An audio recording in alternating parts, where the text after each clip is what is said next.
Hello and thank you for joining me today. I'm Jan Clothier of Thinking Stamping and I'm an independent Stampin' Up demonstrator based in New Zealand. Now often people come along here and I show you how to make a card. Today I'm going to do something slightly different. Yesterday was one of the rainiest days in New Zealand's history, and in fact Auckland was flooded, the international airport was flooded, the motorway was flooded, the Elton John concert was called off, and here in the Hawke's Bay we had 10% of our annual rainfall. So it was a pretty miserable day despite it technically being the height of summer. So I shut myself in my craft room and I gave myself a wee challenge. And my challenge was this. I took this set of Celebration paper, one stamp set and matching dies, one kind of embellishment, and I chose Rhinestone Basic Jewels, one kind of twine, and I chose Simply Elegant Trim because it's got the gold and the silver. And allowing myself to use some other craft room basics, I decided that I would set myself the task of seeing just what I could do with that paper and just that stamp set. So I'm going to just share with you the results of my Mission Impossible journey. So I started using the Something Fancy stamp set and die. This bundle is straight out of the 2023 mini catalogue, January to April mini catalogue. I bought this set which was part of a larger suite. I didn't buy the other stamps, I didn't buy the paper, I simply bought the sentiments because I really liked the font, the mixed font. I love mixed fonts. I liked the fact that this was a set that had something for everything, every occasion. You could buy this set and you were done. So there was a happy birthday, congratulations, a thank you, a deeper sympathy, an interesting little belated birthday. I didn't forget your birthday, I'm just stretching out the celebration. This one, here's to beautiful beginnings and happily ever afters, which I thought was great for weddings and engagements, some lovely friend ones. So right, great sentiments. And then there were all of these dies which perfectly match all of the sentiments. And I liked that these little doodaddies here fit into the tops of these tag-shaped dies and actually turn them into tags if you want to do that. So that was one of the things I was going to use. And of course the Celebration paper, this paper is called Favoured Flowers, and I didn't buy the stamp set that goes with this either. That's one of those add-ons that you can get during the period of Celebration, where you can, in New Zealand it's free with a $110 purchase. So I bought this paper, and you know that was a bit of an outlier for me because if you've followed me, you'd know I seldom use DSP. When I do, I use it in very small quantities. So this very over-the-top paper was quite a departure for me. So it was a challenge. But anyway, look at it. It's beautiful. So there's these lovely flowers, more flowers, more flowers, even more flowers. And you can see they're both gorgeous and pretty over the top. But like all Stampin' Up DSP, on the back you've got these gorgeous planes which help to tone things down and would just be fabulous all by themselves. So my mission, what could I make with just these papers, just that stamp set, rhinestones, elegant trim and some craft room basics? So let me share with you what I did. Well, it turns out that a lot of these papers are gorgeous for fussy cutting. Not so much those ones, but they fussy cut beautifully, they fussy cut beautifully, and they fussy cut beautifully. So you will see those things appearing. So I started doing 3 in this kind of Calypso Coral Petal Pink Evening Evergreen kind of colourway. So the first one I did was this, and as you can see, I fussy cut out 2 sets of flowers. I've used the split texture die, I considered that a craft room basic, and I've backed it with Petal Pink, and I've used that lovely Happy Birthday, and my favourite die out of that set is that little parallelogram of a thing which fits the Happy Birthday and the congratulations sentiment really well. So nice and simple, fussy cut, die cut, stick it together, done. Beautiful. I'll move them out of the way. Also, this one is very over the top and very unlike anything that I usually make. But again, you know, if you've just got good paper, you don't need very much. So to do this one, I took a piece of that paper, which is this one.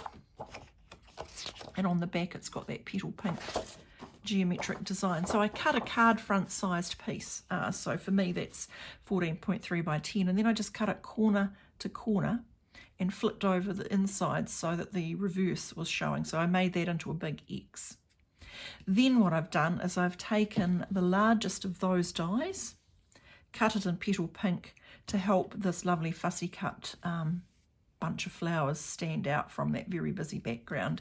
And then again, just that lovely parallelogram die with a little flash underneath it in Calypso Coral and some of that silver elegant trim and some rhinestones. And again, little strips of DSP are gorgeous for the insides. And for the third of my trio using that colourway, I used this little hexagon die that comes out of the Something Fancy, and I just trimmed myself some edges, around the edges I just die cut myself some little hexagons, did the thank you, that pretty little thank you. He just fits beautifully inside the hexagon. Very simple. The only thing you had to be careful about was that when you were gluing them on that you kept the line straight, because I did not want the pattern to be all over. Again, a lovely little strip. So there's the three that I made using the Calypso Coral Petal Pink Evening Evergreen part of the package. And by this time the rain was still pouring down because we still had a few more inches to go. So then I moved on to some of the purples. And the purple papers are, like they are, because Blackberry Bliss, you know, I'm a sucker for Blackberry Bliss. There it is there. There it is there, and there it is there, and Fresh Freesia, Blackberry Bliss, Mossy Meadow. Oh, it's a combination made in heaven. I love those colours. So these three are definitely my favourite three. So I started very simply using this layout, which for me it's an absolute go-to layout. I often make things where there's a strip and then a cluster with a sentiment over the top. That's kind of like when I'm stuck, that's my go-to layout. So again, I've fussy cut out a couple of lots of flowers. You'll see that one lot, the top lot's on dimensionals to give it a bit of grunt. A strip of the paper, the little happy birthday with a little bow of the silver twine, some embellishments. Could have left the background plain, but I used the painted texture embossing folder for that. And again, a strip of paper for the inside. And of course you could have done that. I could have done that again using the Calypso Coral colourway and a different strip of paper, and it would have looked amazing, and it would have could have put any sentiment on it.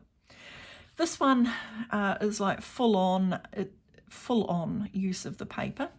So it's this, and I did the old triple time trick with it. So I cut out using these stitched rectangle dies, and if you don't have stitched rectangle dies or decal dies, we just cut. So I cut the rectangle, and then I cut two more down, then I cut the centre out. So under here, this is the centre from the bottom piece of paper, and this is the centre from the third piece of paper. So I only cut one rectangle of paper, but I kept cutting out the middles. And then I used the intervening sides to cut some plain rectangles in Blackberry Bliss. And then I stacked them on top of each other. I was going to be all mathematical and put my Here's to Beautiful Beginnings straight on there, and that kind of appeals to the mathematical side of me, but then I went, nope, that's just a little bit too sterile. So I have used, I think it's the smallest one of those, and then to get that lovely little teardrop opening, you just take the die, and when you die cut it through, you just pop that in and run it through your embossing machine, and when it comes out, it's got that lovely little teardrop which you can use. And of course you can do the same thing with that little flower and two leaves, or you can do it with that little or you put that anywhere, it doesn't have to be at the top, but you've got that lovely little bunch of leaves as well. So it gives you a little bit more flexibility with the die set. And so then I just did one out of Fresh Freesia, offset them, tied them with a bow, and they're popped up on dimensionals. I went a little bit more overboard for the inside of this one since it was a wedding card. So again, use my stitched rectangle dies, and if you don't have stitched rectangle dies yet, you can just cut with your trimmer. And again, I just fussy cut out one of the little flowers. I actually already had it fussy cut out and didn't want to waste it, so I popped it in there. This one is, despite it being a sympathy card, probably my favourite, and I do owe a debt to another demonstrator for this one because I saw it and I loved it, so I kind of cased it. And I hope I haven't mispronounced her name, Maheswari Rajaguru, another demonstrator, did a card very like this that I saw, which inspired me to make it. And again, because I was on my, I've only got limited supplies, Mission Impossible challenge, I've used the same embossing folder, the painted textures, the same twine, the elegant trim, and the same plain rhinestones. But again, I've had a field day here. I've die cut out several lots of flowers, and then I've just stacked them, in a pleasing arrangement. And you can see that some of them are on dimensionals to give them lift. I've cut out leaves, just leaves, and poked them in where I wanted them. Like, you can have a really nice time actually, just organising how you're going to do your bundle of flowers. This time I've gone for 2 strips of paper. And to get that deepest sympathy, I did have to do a little bit of skullduggery with the dies, because I used, which one? I think the smallest one, but you can see the smallest one is that deep, and I didn't want to take up that much space over the flowers. So I stamped it, I die cut it like that, and then I put it back through, lined it up, and just die cut it shorter. And to get the little shadow, I just die cut one in Blackberry Bliss, sliced it in half and glued it with just a little bit showing, just to give it a little bit of separation from the flowers. So that, along with these 3, were the results of my wet afternoon, giving myself the Mission Impossible challenge of what can I make if all I have is this stack of celebration paper, this bundle, this twine, the Simply Elegant trim, and these embellishments, the basic rhinestones, plus some craft room basics. And I'm actually pretty happy with what I came up with. If you are interested in getting your hands on some of the celebration paper, it is available as a free gift with a purchase of $110 until the end of February. And if you were interested in purchasing the Something Fancy set, the Something Fancy bundle in New Zealand retails for $97. So if you were to buy yourself that, plus a packet of the elegant trim, you would have spent enough money to earn yourself the paper for free. Of course, if the paper doesn't appeal to you, and I have to say it's probably not to everybody's taste, but having initially thought, ugh, what am I going to do with it, I've actually come to quite love it. There are plenty of other things, plenty of other celebration items in the brochure. And if you live in New Zealand and you don't have a celebration brochure and you would like to get one, please contact me and I'm happy to send you one or link you up with my digital version on my online store. So thank you very much for sharing with me the results of my Mission Impossible Rainy Day Challenge. Happy stamping to you.